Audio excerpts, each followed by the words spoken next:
नमस्कार स्टूडेंट्स, आप सभी लोगों का संकल्प एकेडमी में स्वागत है। आज हम लोग कक्षा 12 में जो है कौन से चैप्टर को स्टार्ट करने जा रहे हैं, 4.6 को। देखिए, इस चैप्टर में आप लोग को कोई भी समीकरण देगा उसको जो है आप लोग को कौन सी विधि द्वारा हल करना है, आव्यूह विधि से।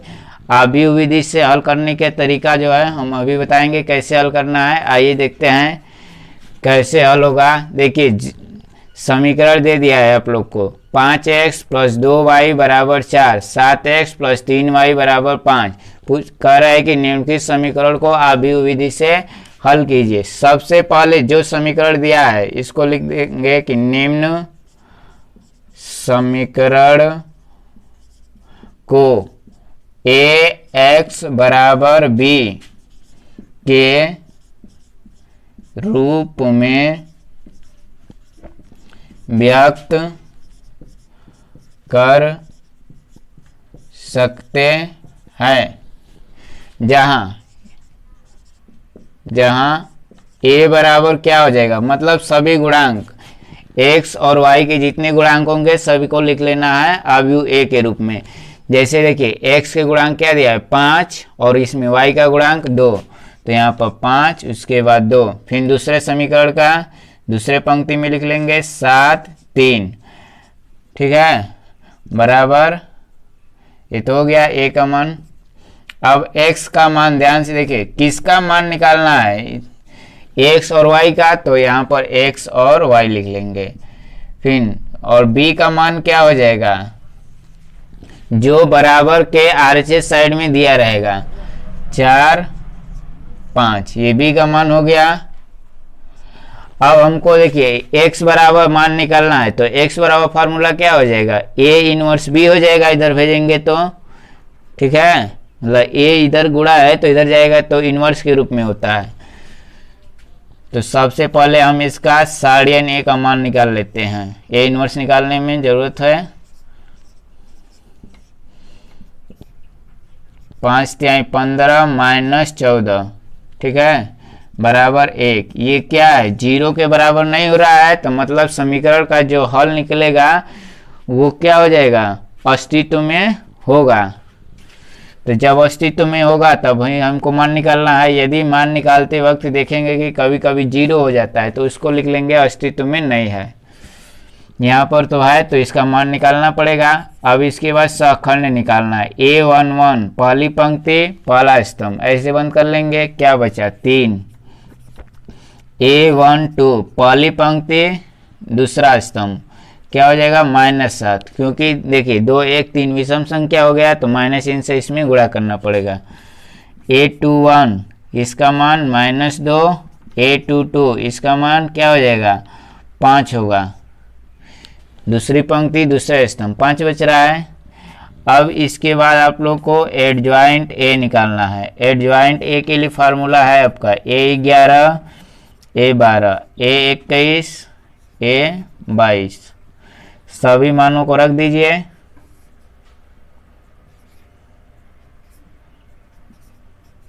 हो गया, एडजॉइंट a निकल गया। अब a इनवर्स निकालना है। a इनवर्स बराबर फार्मूला होगा आपका ADJ एडजॉइंट a बटा में साड़ियन a। एडजॉइंट a का मान 3 -7 -2 5 बटा में साड़ियन a का मान कितना प्राप्त हुआ है, 1 प्राप्त हुआ है। अब देखिए, अब फार्मूला क्या लिखेंगे यहाँ पर, x बराबर a इनवर्स b। अब सभी मान को इसमें रख लेंगे। x का मान क्या है, x y 2 ठो है तो x y लिख लेंगे, ठीक है। और a इनवर्स का मान अभी निकाला गया है 3 -2 -7 5 बटा में 1। और b का मान कितना है 4 5, तो यहाँ पर 4 5 रख लीजिए। अब इसका गुणा करने का तरीका तो पता है आप लोग को, पंक्ति स्तंभ, तो 3 चौके 12 और ये -5 दूना 10। ठीक उसी प्रकार देखिए, एक ही पंक्ति है, मतलब 2 पंक्ति है और कितना स्तंभ है, इसमें एक स्तंभ है तो केवल एक ही के साथ गुणा करना है। और देखिए सचौक 28 हो जाएगा और ये 50 25, ये 2 हो जाएगा और ये -3 एक्स वाई। अब तुलना कर लेंगे तो x का मान कितने बराबर हो रहा है 2 और y जो है -3। आंसर लिख लेंगे x बराबर 2 और y बराबर -3। अब ये जो मान प्राप्त हुआ है, अगर चाहते हैं कि जांच करना कि सही है कि गलत है, तो जो समीकरण दिया है उसमें आप मान रख के चेक कर सकते हैं। जैसे 5 दूना 10, ये -2 3 6, 10 में 6 चला जाएगा 4 हो जाएगा। उसी पर अगले को भी हल कर सकते हैं। इस तरह से अभिव्यक्ति विधि से पहला सवाल हल हो गया। इसको नोट कर लीजिए।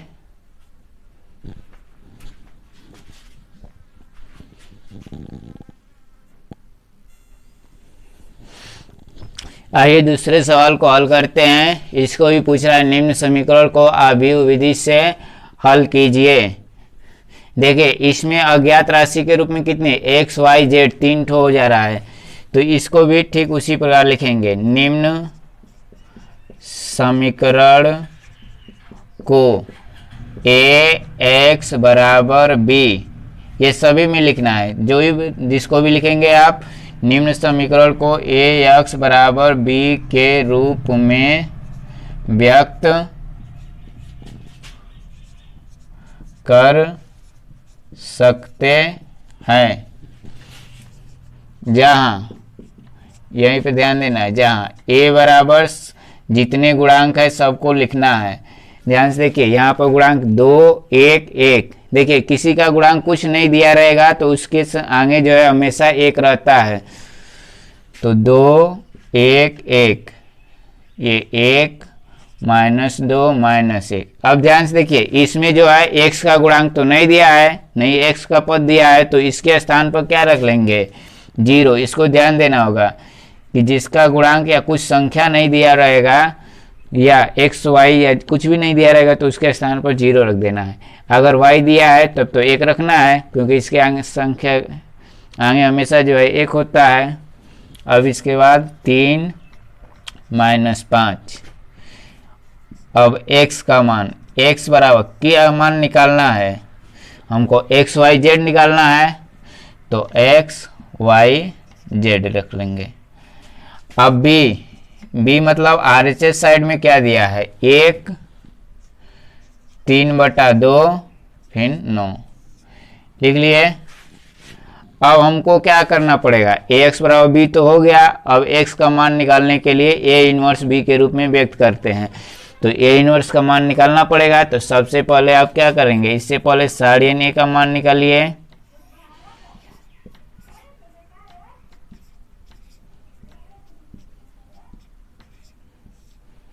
देखिए 2 5 दूना 10 +3 हो जाएगा, -1 ब्रैकेट में -5 और ये -0, पुनः 1 ब्रैकेट में कितना हो जाएगा 1/3 3 -0।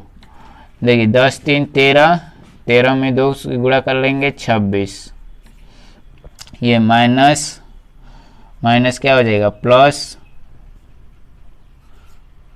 +5 और ये +3, सबको जोड़ लीजिए।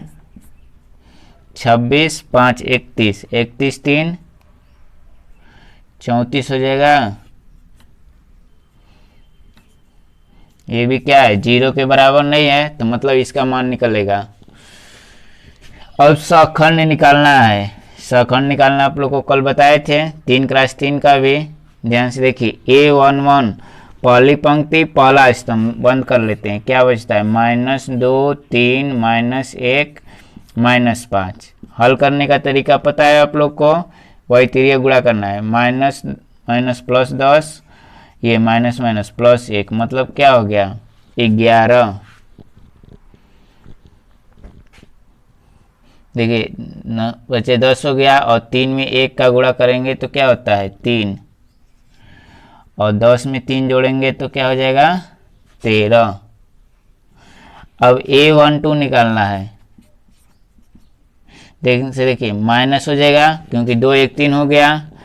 अब A12 लेते हैं, पहला पंक्ति दूसरा स्तंभ, 1 0 -1 -5, हल कीजिए। 1 5 5 -5, ये -0, हल करने पर क्या प्राप्त हो गया? 5।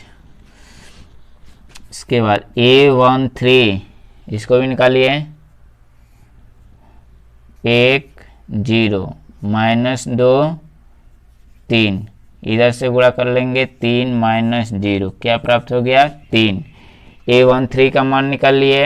अब अगला स्टेप में क्या निकालना है आप लोग को? A21 भी निकालना है।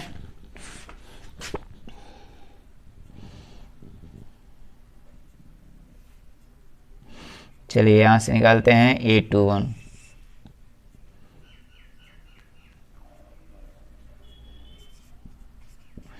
A21 का मतलब दूसरी पंक्ति पहला स्तंभ। देखिए 2 1 3 विषम संख्या हो गया तो माइनस चिन्ह कर लेंगे पहले। अब उसके बाद लिखते हैं दूसरी पंक्ति पहला स्तंभ, 1 3 1 -5, माइनस चिन्ह आगे कर लेंगे इसमें भी, और -5 और -3 कितना हो गया? -8 और माइनस +8। A22 दूसरी पंक्ति दूसरा स्तंभ, तो 2 2 4 हो जा रहा है, सम संख्या आ रहा है। तो देखिए दूसरी पंक्ति दूसरा स्तंभ, 2 0, पुनः क्या प्राप्त हो गया? 1 -5, हल कर लीजिए। 2 5 10, -10 -0, मतलब -10। अब A23 निकालना है। A23 दूसरी पंक्ति तीसरा स्तंभ, ये माइनस कर लेंगे। 2 0 1 3, हल कर लीजिए माइनस चिन्ह देने के साथ। 2 3 6 -0, -6 हो गया। अब A31 निकाल लेते हैं। देखिए 3 1 4 हो गया, तो सम संख्या हो गया तो प्लस चिन्ह दे देंगे। अब तीसरी पंक्ति पहला स्तंभ, 1 -2 और 1 -1, इधर से गुणा कर लेंगे, -1 और ये माइनस +2, क्या हो गया? 1। A32 निकाल लीजिए। 3 2 5, तो माइनस चिन्ह कर लीजिए। 2 1 1 -1, हल करते हैं। -2 और ये -1, -3 और माइनस +3। अब A33 तीसरी पंक्ति तीसरा स्तंभ, 2 1 1 -2, 2 1 1 -2, इधर से गुणा कर लेंगे। -4 -1, मतलब -5। अब सभी मान को तो निकाल लिए, जितने भी सहखंड करना था। अब हमको क्या निकालना है? Adjoint A.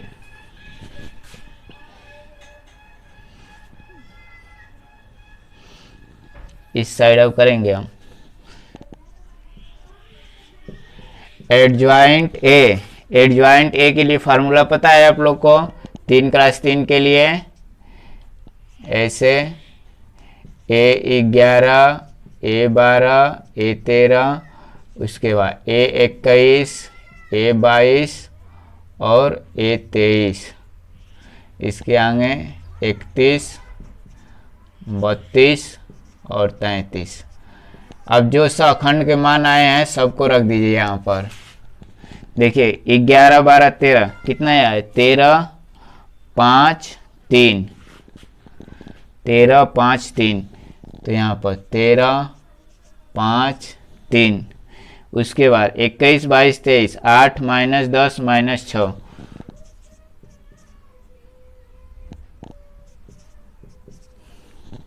इसके बाद 1 3 -5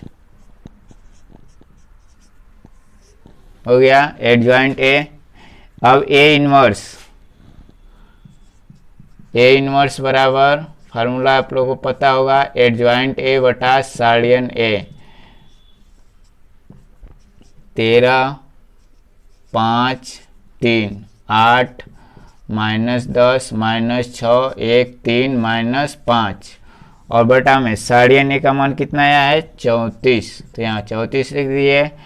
अब उसके बाद एक फार्मूला याद रखना पड़ेगा, x बराबर a इनवर्स b। जैसे ax बराबर b होता है ठीक उसी प्रकार a को इस साइड भेज देंगे तो a इनवर्स हो जाएगा और b है तो b रहेगा। अब x का मान क्या है x y z, सभी मान को रखना है आप लोग को। a इनवर्स का मान 13 5 3 8 -10 -6 1 3 -5 बटा में 34 और b का मान 1 3 बटा 2 और 9 1 3 बटा 2 उसके बाद 9। अब गुणा करने का नंबर आया तो पहला पंक्ति पहला स्तंभ, ध्यान से देखिए 13 में 1 का गुणा कर लेंगे 13 हो गया और 8 में 3 बटा 2 का गुणा करना है। जैसे 8 गुणे 3 बटा 2, ये 2 चौके 8 मतलब क्या हो गया 4 तिहाई 12। अब 1 में 9 का गुणा कर लेंगे 9, ठीक वही काम दूसरी पंक्ति पहला स्तंभ के साथ। तो 5 एकम 5, देखिए -10 और गुणे 3 बटा 2 गुणा कर लेंगे 2 5 10 मतलब 3 5 15 हो गया और 3वां 27 1 तिहाई 3 और ये -6 गुणे 3 बटा 2 मतलब -9 हो जाएगा और ये -45। अब इसको हल कीजिए, इधर x y z बराबर कितना आएगा, ऊपर वाले को जोड़ के देखिए और देखिए इसके बटा में क्या है 34 है, 34 को इस साइड कर लीजिए बटा में 34। देखिए इन दोनों को जोड़ते हैं तो 3 2 5 9 14 1 1 2 1 3 मतलब 34 आ गया और ये 27 5 32 और 32 में से 15 घटा लेंगे कितना हो जाएगा 17। इसको हल करते हैं, देखिए -45 और -9 पहले जोड़ेंगे कितना हो जाएगा माइनस माइनस चिन्ह -45 -9 9 5 14 9 5 14 मतलब क्या हो जाएगा 54 हो जाएगा और 54 हो गया, 54 में से 3 घटा देंगे तो -51। अब 34 से भाग देना है, ध्यान से देखिए सब में 34 से भाग, 34 में 34 का भाग देंगे तो कितना बढ़ जाएगा 1 और 17 बटा में 34 मतलब क्या हो जाएगा, ध्यान से देखिए 17 बटा में 34 17 दूना 34 1 बटा 2 हो गया। अब -51 गुणे 51 बटा में 34 ये दोनों -51 बटा में 34 हल करिए 17 तिया 51 और ये नीचे 2 मतलब -3 बटा में 2, ठीक है। अब केवल आप लोगों को क्या करना है तुलना करके जो जो मान प्राप्त हुए हैं उन्हीं को लिख लेना है आंसर के रूप में। x बराबर क्या है 1, y बराबर 1 बटा 2 और z बराबर -3 बटा में 2। इस तरह से आप लोग जो है मतलब